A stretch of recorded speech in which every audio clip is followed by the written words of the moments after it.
Hello friends, welcome to Amma's Recipe. இன்னைக்கு நம்ம பன்னீர் piece masala எப்படி பண்ணுறதுன்னு பார்க்கலாம்.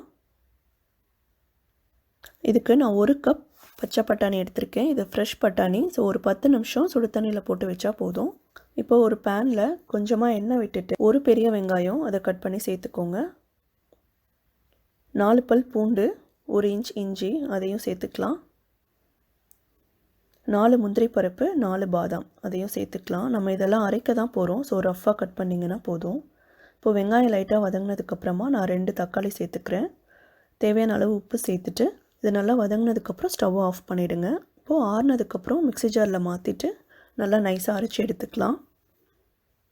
இப்போ ஒரு பேனில் 2 டேபிள் ஸ்பூன் ஆயில் சேர்த்துக்கோங்க. 1 டீஸ்பூன் சீரகம், 1 பிரியாணி இலை சேர்த்துட்டு பொரிஞ்சதுக்கப்புறமா நம்ம மசாலாவை சேர்த்துக்கலாம். நம்ம அரைச்சி வச்சுருந்தோம் இல்லையா, அந்த மசாலாவை சேர்த்துடுங்க. இப்போ இது கூட 1/4 டீஸ்பூன் மஞ்சள் தூள்,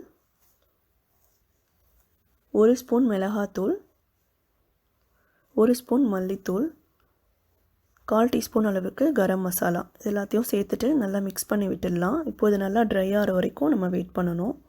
பாருங்கள், நல்லா ட்ரை ஆகிடுச்சு. இப்போ நம்ம வேக வச்சுருக்க பச்சை பட்டாணியை இதில் சேர்த்துக்கலாம். அந்த தண்ணியோடு சேர்த்துடலாம். இப்போ இந்த கிரேவிக்கு தேவையான தண்ணியும் நீங்கள் இதில் சேர்த்துடுங்க.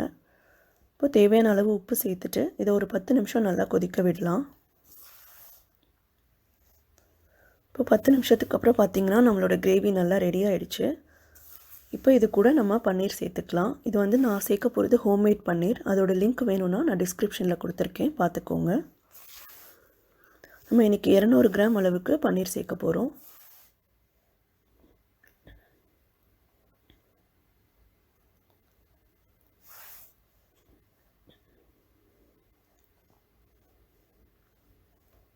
இப்போ இதை சேர்த்துட்டு நம்ம இன்னொரு 10 நிமிஷம் நல்லா வேக விட போகிறோம். அப்போ தான் அந்த மசாலாலாம் பன்னீர் கூட சேரும். இப்போ 10 நிமிஷம் ஆயிடுச்சு. நம்மளோட கிரேவி சூப்பராக ரெடி ஆகிடுச்சு.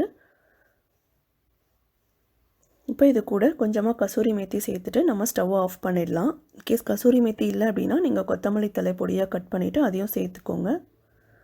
இப்போது நம்மளோட பன்னீர் பீஸ் மசாலா சூப்பராக ரெடி ஆகிடுச்சு. இது சப்பாத்தி கூட, பூரி கூட, இல்லை ஃப்ரைட் ரைஸ் கூட ரொம்ப சூப்பராக இருக்கும். நீங்கள் இதை ட்ரை பண்ணி பார்த்துட்டு எப்படி இருந்ததுன்னு கமெண்ட்ஸில் சொல்லுங்கள். உங்களுக்கு இந்த வீடியோ பிடிச்சிருந்துச்சுன்னா அம்மாஸ் ரெசிபிக்கு சப்ஸ்கிரைப் பண்ணுங்கள். தேங்க்ஸ் ஃபார் வாட்சிங்.